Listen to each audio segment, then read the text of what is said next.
Hi friends, welcome back to Chennai மொட்டை மாடி கோழி வளர்ப்பு. நம்ம சேனலில் நீங்கள் ஏற்கனவே பார்த்துருப்பீங்க. நம்ம சேனலை பார்த்தீங்கன்னா 2 கோழி வந்து ஒரே டைம் அடைப்படுத்திருக்கு. ஒரே பாக்ஸில் தான் வந்து அடை வச்சுருந்தேன். அது இந்த பாக்ஸ் தான்.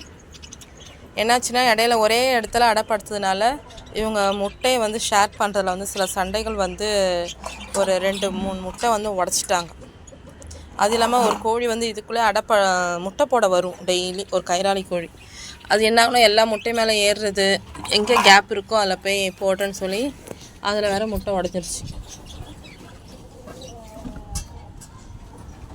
ஸோ இப்போ பார்த்தீங்கன்னா இந்த கோழிக்கு வந்து டெலிவரி டைம், அதாவது வந்து இன்றைக்கி நைட் ஆக்சுவலாக கோழி குஞ்சு வந்து பொரித்து வரணும், முட்டையிலேருந்து பொரித்து வரணும்.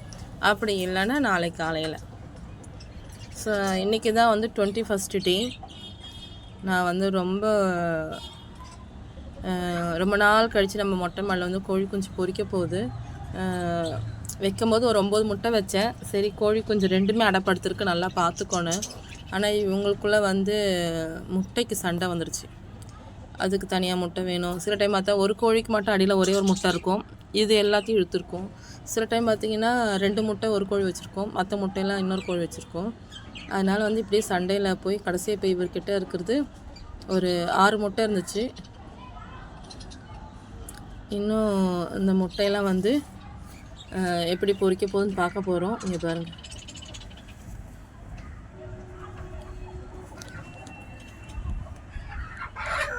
ஸோ இன்றைக்கி நைட்டு நாங்கள் எதிர்பார்க்குறோம் கோழி கொஞ்சம் பொரிக்குமாறு. நான் நைட்டு முடிஞ்ச அளவுக்கு வந்து செக் பண்ணுறேன். சப்போஸ் நைட்டு பொரிச்சிருச்சுன்னா நைட்டு நம்ம வீடியோ எடுத்து போடலாம், இல்லைன்னா நாளைக்கு மார்னிங் தான். ஸோ தனியாக பிரித்து வச்சுட்டேன், மெயினாக அதுக்கு தான் இந்த வீடியோ. இன்றைக்கி நைட்டு கோழி கொஞ்சம் பொரிக்கிறதுனால நான் ஒரு 2 டேஸாக வந்து இவரை எடுத்து தனியாக வச்சுட்டு, அந்த கோழி கொஞ்சம் பெருசாக இருக்கனால எல்லா முட்டையும் அதுக்கிட்ட வச்சேன். அது என்ன ஆகுதுன்னா, அடைப்படுக்குதில் சில முட்டைங்கள்லாம் தனியாக போயிடுது. ஓரளவுக்கு தான் முட்டையை சேஃப்டியாக வச்சுக்குது, சில முட்டையெல்லாம் தள்ளி போயிடுது. இது என்னாச்சுன்னா இடம் மாற்றி விட்டேன் பாருங்கள். இதை ஒரே ஒரு பாண்டில் ஒரு முட்டையை வச்சு உட்கார வச்சா உட்காராமல் ஏந்திரிச்சு ஓடிக்கிட்டே இருந்தது. அது கொஞ்சம் திறந்து விட்டுன்னு ஓடியாந்து இங்கே தான் வந்து திரும்ப படுக்குது. கோழி குஞ்சு பொரிக்கிறதுனால நான் நேற்று இந்த கோழி வந்து குஞ்சு தான் இன்றைக்கி பொரிக்க போகுது, முட்டையெல்லாம் பொரிக்க போகிறதுனால இவரை செலக்ட் பண்ணி, ஏன்னா இவர் சின்ன கோழியாக இருக்கனால இவர்கிட்ட வந்து இப்போது ஒரு 6 முட்டை வச்சுருக்குறோம். 6 முட்டையும் வந்து இவர் பார்த்துப்பார் சொல்லிவிட்டு இவர்கிட்ட வச்சுட்டு, இன்னொரு கோழி வந்து செகண்ட் பேட்ச் இருக்கு இல்லையா, அதை மட்டும் நான் என்ன பண்ணேன்னா நெக்ஸ்ட் அது ட்ரை பண்ணி பார்த்தேன். அது தனியாக உட்கார வச்சா உட்காருதான்னு.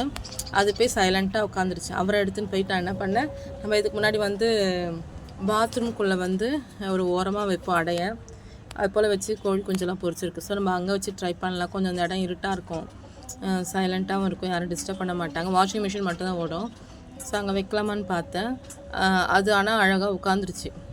அது இல்லாமல் அதுக்கு இந்த பாக்ஸ் மாதிரி இடத்துல உட்காந்து பழகினால இதே மாதிரி தான் வேணும்னு எதிர்பார்த்தனால அவருக்கு இதே போல் ஒரு பாக்ஸ் ரெடி பண்ணியிருக்கிறேன். இப்போ அவங்களுக்கு காமிக்கிறேன். இவரை வந்து க்ளோஸ் பண்ணிடலாம், ஏன்னா நைட்டு வந்து செக் பண்ணிடலாம். இனிமேல் இவரை வந்து நான் நைட்டு தான் பார்ப்பேன்.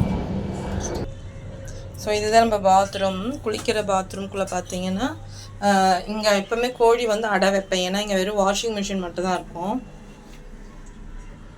2வது கோழி தூக்கியாந்து இங்கே விட்டுட்டோம் பாருங்கள். ஸோ இவங்க 2 பேர் தான் ஒன்றா அடைப்படுத்திட்டு இருந்தாங்க. அதில் தான் வந்து முட்டை ஷேரிங்கில் ஒரே சண்டை 2 பேருக்கும். இவருக்கு முட்டை எடுத்து வைக்கிற வரைக்கும் சரி ஒன்றா அடைப்படுத்திட்டு இருக்கட்டுமேனு வச்சோம். ஆனால் கடைசியாக என்ன ஆச்சுன்னா 2 பேருக்குமே முட்டை வேணும்ன்ட்டு ரொம்ப சண்டையாக ஆயிடுச்சுனால முட்டை கொஞ்சம் வந்து டேமேஜ் ஆகிடுச்சு. ஒரு 2-3 முட்டை உடச்சிட்டாங்க. ஸோ அதுக்குள்ளே நான் கொஞ்சம் முட்டை எடுத்து நம்பர் போட்டு இப்போ ஒன்றா வச்சுருக்கிறேன். அதான் இப்போ ஒரு கோழிக்கு வந்து கோழி குஞ்சு பொரிக்கணும், ஒரு கோழி வந்து அடைப்படுக்கணும். அதனால் என்ன பண்ணால் அது சின்ன கோழி இல்லையா, ஸோ அதனால் அதுக்கிட்ட வந்து கம்மியாக தான் இப்போ முட்டை இருக்குது. அதனால் அதை வந்து கோழி குஞ்சு பொரிக்கிட்டோன்னு அதே இடத்துல வச்சுட்டோம். இவரை தூக்கி வந்து பாத்ரூமில் அதேமாதிரி ஒரு பாக்ஸ் வச்சு, அது இவங்களுக்கு எப்படி அடை வைக்கிறோமோ குஞ்சு பொரிக்கிற மாதிரி பொரிக்கிற வரைக்கும் அதே மாதிரி இருக்கணும். குஞ்சு பொரிச்சதுக்கப்புறம் நம்ம மாற்றி வச்சாலும் அவங்க பிரச்சனை இல்லை, ஏன்னா கோழி குஞ்சு பார்த்த பிறகு அவங்க மைண்ட் செட்டு மாறிடும். ஆனால் அடைப்படுக்கிற வரைக்கும் அவங்க எந்த இதில் இருக்கிறாங்களோ அதுக்குள்ளேயே தான் இருக்கணும்னு எதிர்பார்ப்பாங்க. ஸோ இவருக்கும் அதே மாதிரி பாக்ஸ் இங்கே பாருங்க, அந்த பாக்ஸில் இது போல் வச்சுட்டு அடியில் வந்து தண்ணி போனால் படக்கூடாது சொல்லிட்டு அடியில் இன்னொரு ஒரு பிளாஸ்டிக் வச்சுருக்கேன். ஸோ தண்ணி அதில் போகாது. இந்த இடம் கொஞ்சம் இருட்டாக தான் இருக்கும், அதை க்ளோஸ் பண்ணி வச்சுருக்கோம். ஸோ எந்த பிரச்சனையும் இல்லை. இவர் பாருங்கள் ஜாலியாக அடைப்படுத்திட்டு இருக்கிறார்.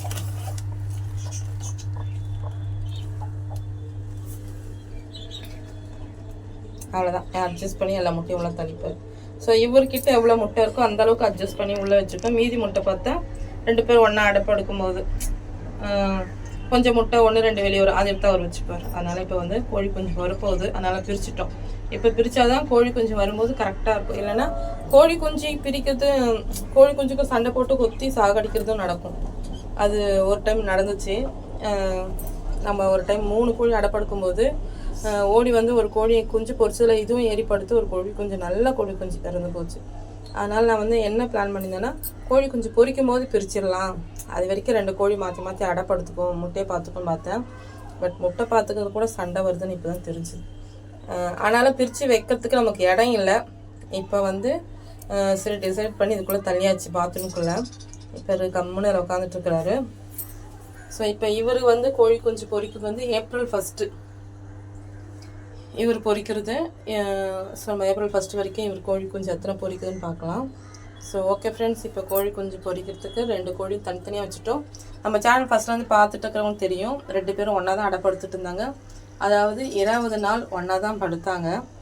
21ஆவது நாள் நாங்கள் நேற்று நைட்டு, இன்றைக்கி 21 நாள், நேற்று நைட்டு பிரிச்சுட்டோம்.